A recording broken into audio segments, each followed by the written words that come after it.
Hi hello வணக்கம். Exercise 2.6ல் 9th சம்மே ஒரு sequence கொடுத்துருக்காங்க. அதில் XYZன்னு அன்னோன் வேல்யூ கொடுத்துருக்கு. XYZோட வேல்யூ தான் கண்டுபிடிக்கணும். கொடுத்துருக்குற சீக்வன்ஸு ஏபின்னு சொல்லிட்டாங்க. ஏபின்னு நமக்கு தெரிஞ்ச ஒரே ஒரு பாயிண்ட் என்னது, காமன் டிஃப்ரென்ஸ் வந்து என்னவாக இருக்கும், சேமாக இருக்கும். இப்போ இதில் காமன் டிஃப்ரென்ஸ் எப்படி கண்டுபிடிப்போம், D is equal to T2 minus T1. இப்போ இது எல்லாமே ஏபிங்கிறதுனால இந்த டியோட வேல்யூ சேமாக தான் இருக்கும். ஃபஸ்ட்டு ஸ்டெப்பில் கண்டுபிடிக்கிற டி வந்து D is equal to 10 minus x, அதுவும் d தான். அடுத்தது செகண்ட் ஸ்டெப்பில் t3 minus tx, y minus 10.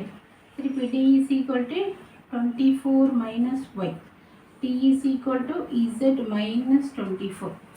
டைரெக்டாக ஒரே லைனில் டி கண்டுபிடிக்கணும். ரெண்டுமே வேல்யூஸ் தெரியாமல் இருக்குது, ஏதோ ஒரு அன்னோன் வேல்யூ இருக்குது. அதனால திருப்பி டின்னே போடுறேன். காமன் டிஃப்ரென்ஸ் தானே, ஏபி தானே, இந்த சைடு வேல்யூ மாறவே மாறாது, ஏபின்னு கொடுத்துருக்குறதுனால.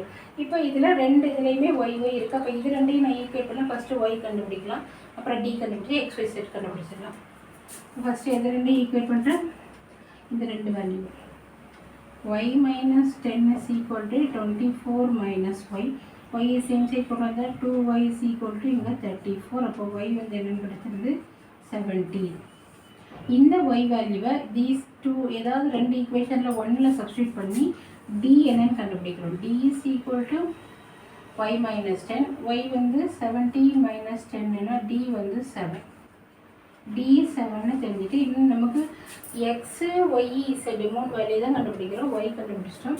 ஃபஸ்ட்டு லைன் d இந்த என்னது, d is equal to 10 minus x. d வந்து 7. 10 minus x, x right side கொண்டு வந்துட்டா x is equal to 10 minus 7 3. அடுத்த லைன் இங்கே d is equal to z minus 24. d வந்து நமக்கு என்னன்னு தெரியும் 7 is equal to z minus 24. 24 right side கொண்டு வந்தால் 7 plus 24 is equal to z, which implies z is equal to 31. அப்போ XYZ ஓட value x is equal to 3, y is equal to 17, z is equal to 31. இதுதான் இந்த சொல்லக்கூடிய answer. பிடிச்சிருந்தால் like பண்ணுங்கள், share பண்ணுங்கள், சப்ஸ்கிரைப் பண்ணுங்கள்.